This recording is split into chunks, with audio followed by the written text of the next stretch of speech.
Okay, I think that I found what I want to talk about. Greetings. R. Frederick Riddle here with another Christian news and views. And today, in the paper, actually, it's a very small article. Could have easily passed it by, but it actually kind of important. And I thought I'd cover it today. Although it's a small article, I'm going to take some time to explain what's going on and also my views on it, of course. So this is episode 32, and the title that I've chosen for this is Trump Meets with Zelenskyy. This is very interesting.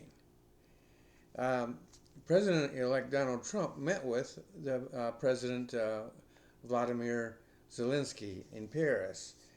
Just read a portion of this. Is French President Emmanuel Macron welcomed Donald Trump to Paris on Saturday with a full dose of presidential pomp as the two held a hastily arranged meeting with Ukraine's Vladimir Zelenskyy before celebrating the grand reopening of the Notre Dame Cathedral. If you remember, I think that got burned down.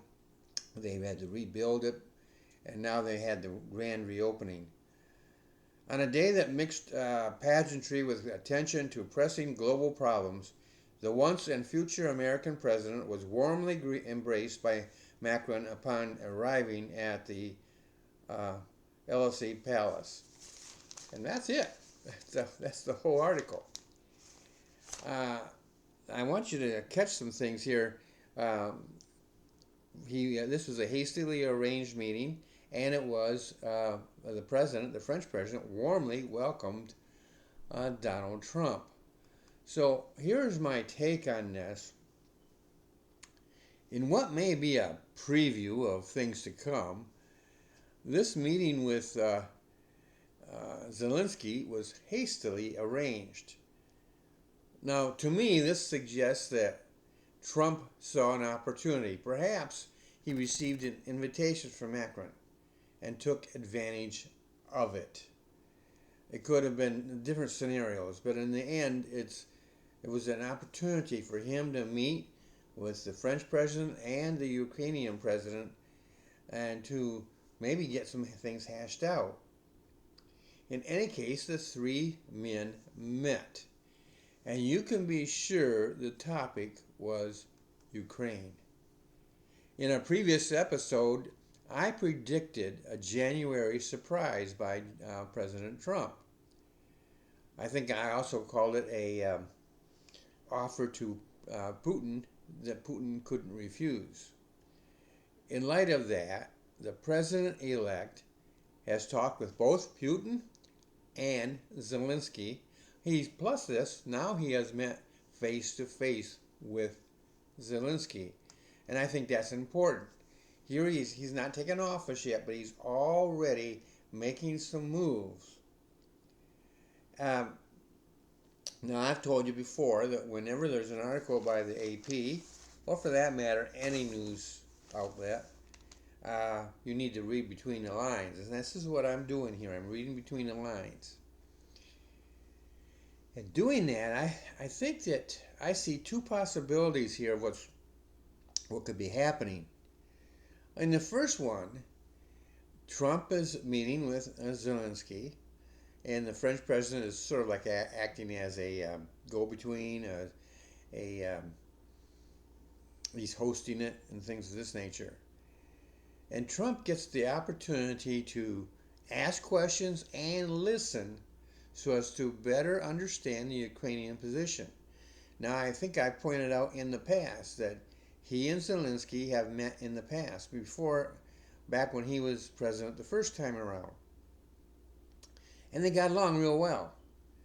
And another thing is, I think I pointed out that Zelenskyy is sort of a Ukrainian copy of Trump.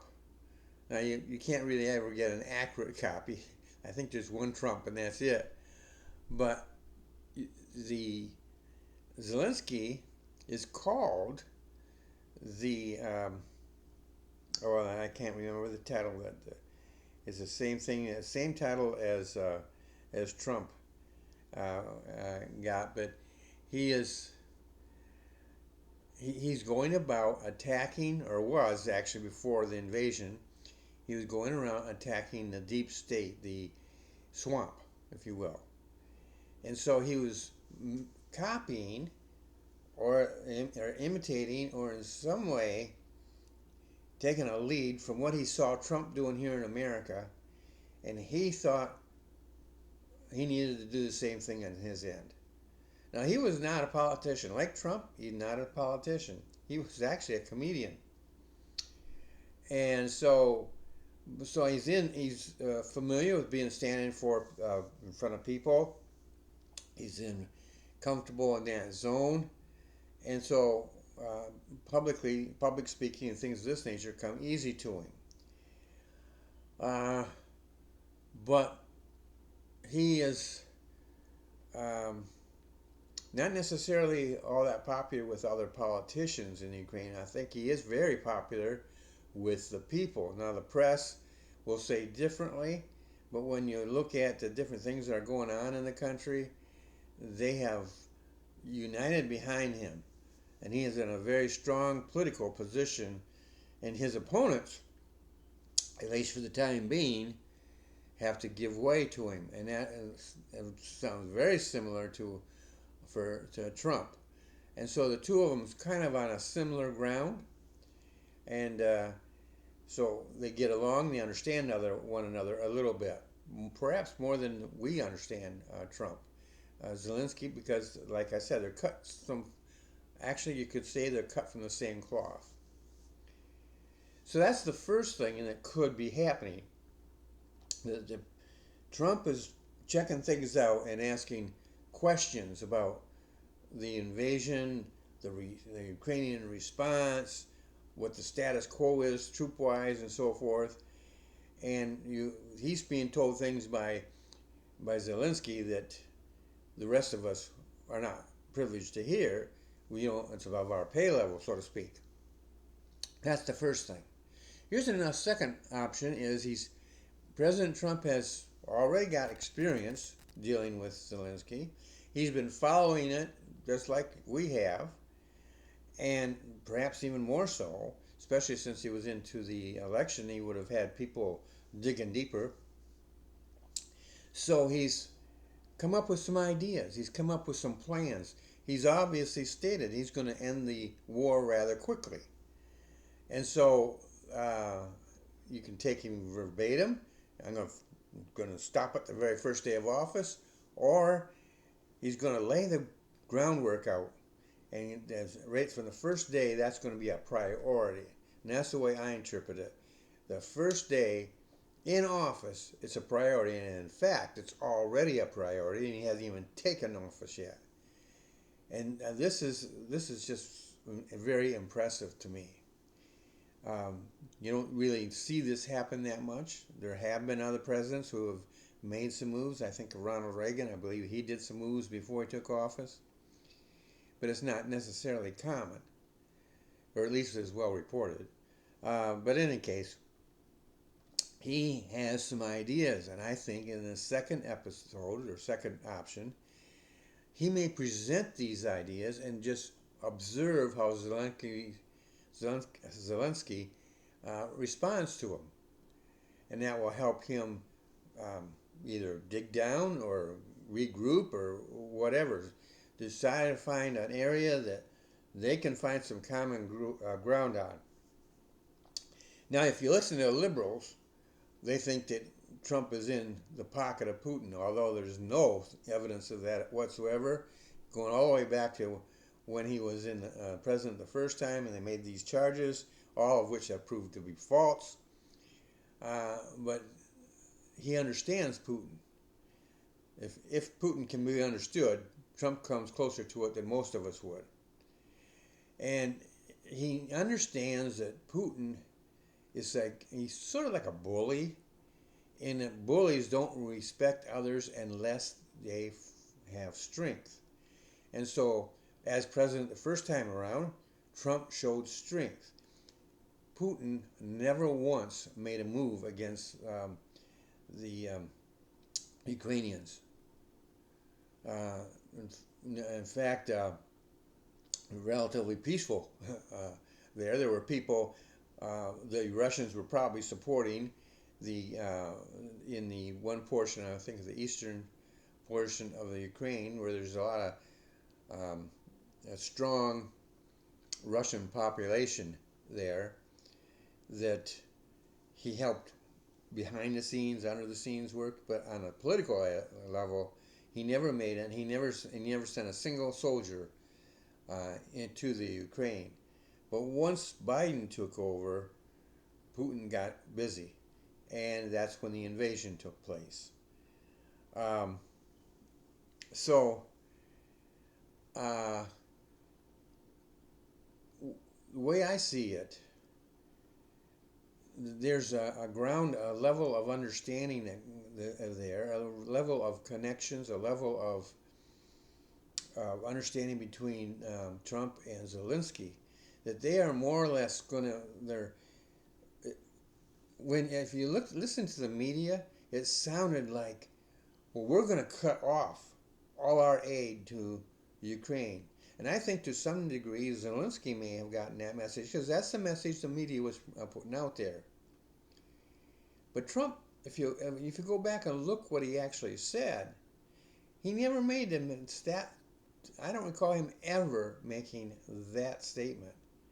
He said, "I'm going to stop that war, get us out of it. We're spending way too much money on it, and he's going to bring it to a close." But he never said that he was not going to support Zelenskyy or the Ukrainians. I think he has his own plan, and I think it involves us bringing that war to a close, a quick close. And if you want my opinion on it, which is what you're getting right here, I think he wants to bring it to a close where Russia, at the very least, returns back to its previous borders, or we have a chance of a negotiation. Things have changed.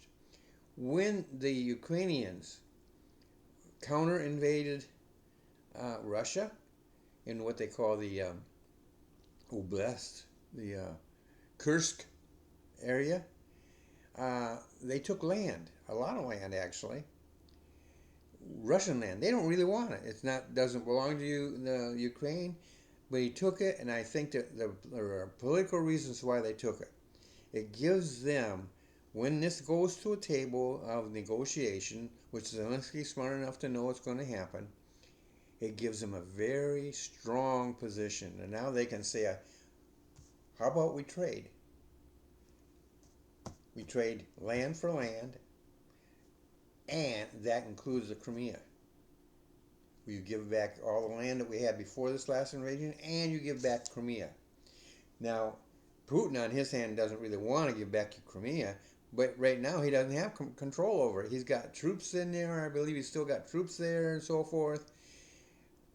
But how much longer they can hold out, being able to bring in supplies and so forth by land or sea, is somewhat blocked.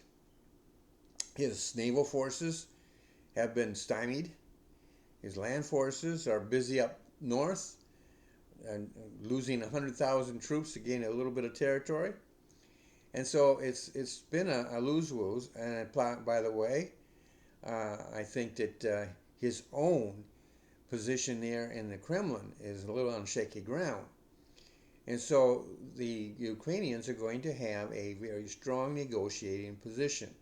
So once President-elect Trump becomes President Trump, we might see things happen real fast, real soon, and in a favor of Ukrainians getting back their land, getting back to their nation. Now here's a third option.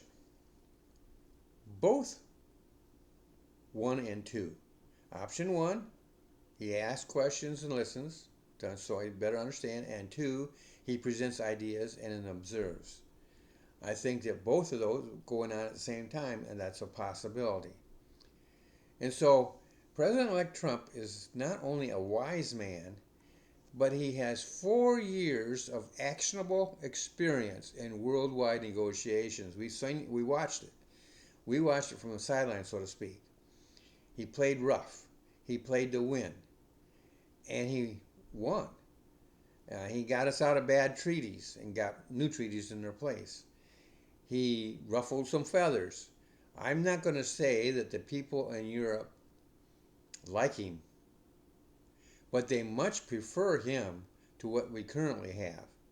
Why do I say that? Because what we currently have is a very weak president. He's got a lot of power. The power is still there. It goes with the office. But the man in the office is weak and has been weak for some time. And his vice president is no better, if not worse. So the thing is, they may not like Trump, but they respect him. And I think this is one reason why he got a warm welcome, is because they do respect him. They know his thread now, and they know his what makes him tick, more or less. And now they have a better understanding of him. They can work better with him, and they can be better prepared for him. But they like the idea that the United States will be taking a lead position.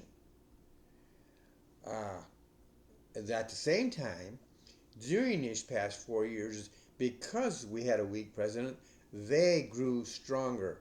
And so they have a better, stronger position. And so they can meet President Trump on a more equal basis, even though the United States is still the superpower, the superpower, if you will.